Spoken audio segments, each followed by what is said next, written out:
BTB, talk to me. Let me turn my car on first. Let's see, what am I up to today? Today I don't really have anything to do until 7:30 tonight. Whoa. Till then, I'm going to spend the day getting a little bit of maybe additional practicing in, which is cool.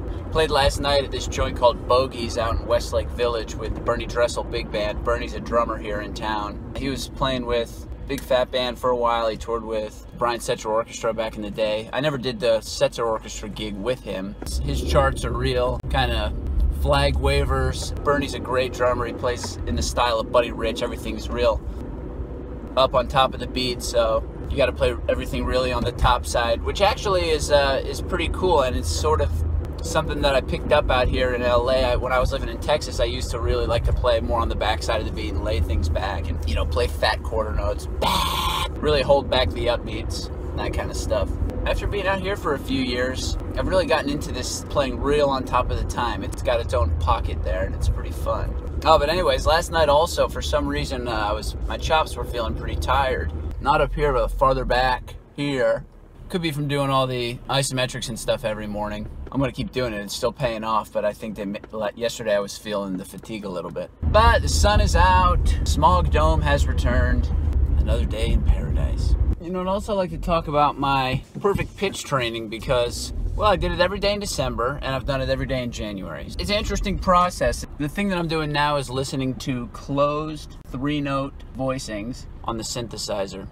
The lesson is to just do any 3-note voicing that's within an octave. So you're supposed to just kind of reach out to the piano at random. So I found that the ones that are the most confusing to me are 3 half steps in a row. So I'm just gonna stick with the 3 half steps in a row, you know, doing the skill chill meditations. I'm just kind of letting the full experience of the sound exist, and as the individual notes become clear to me, then sing them out loud. And I am noticing improvement, although some days it is difficult.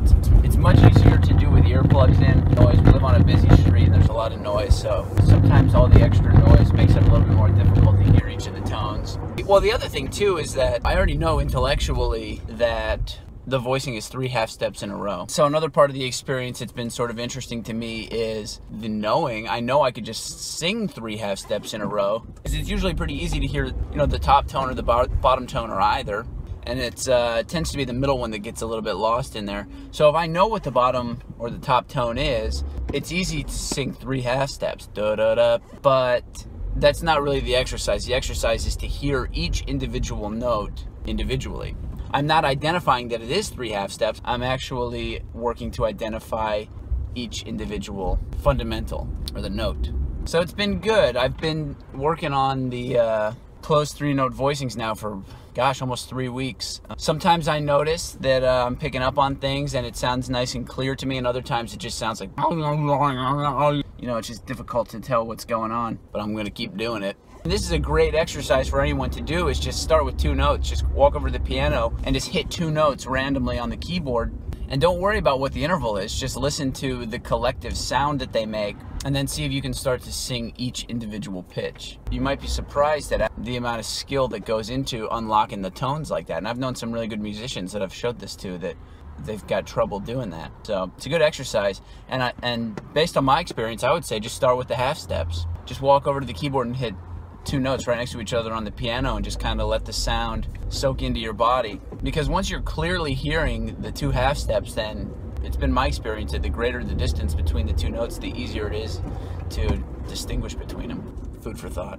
I want to show you guys something. I'm working on my mouthpiece here right now, and as I mentioned earlier, I played a pretty tough gig last night. My embouchure is fatigued. It doesn't necessarily feel super tired, but I can tell it's fatigued because of the way it's responding. So I want to show you guys this, because this is how you can apply the things that we're talking about with efficiency and like mouthpiece pressure. I don't have my synth on because I'm using my camera, but I think like low C is like ball, somewhere around there. And I'm gonna show you this because the embouchure or the aperture is not supporting even when I just get up to like middle G, right in the middle of the staff. So I want you to kind of like dig how that sounds and what it looks like when what I'm doing here, because I have a pretty well-established habit of not pushing back. It's something that I worked on a long time ago. So I'm gonna show you how this pans out. and reiterate the fact that it doesn't really make any difference. You don't need to worry too much about it. Once everything is nice and fresh again, it's gonna work. You know, it's all process anyways. It's all development. So I'm gonna be doing this for, I don't know,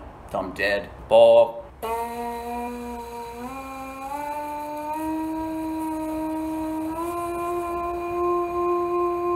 So that was okay. That one came out all right. I'll keep going up higher until I get to the breaking point where I notice a tendency to want to pull back.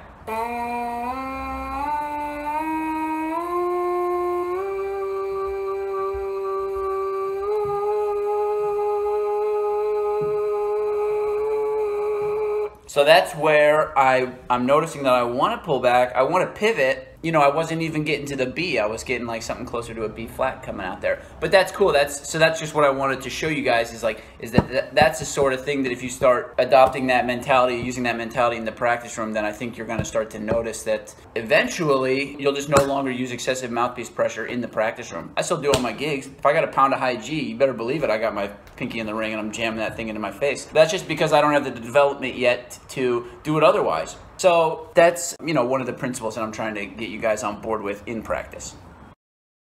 Just picked up my car because some jerk off stole my battery. You dig?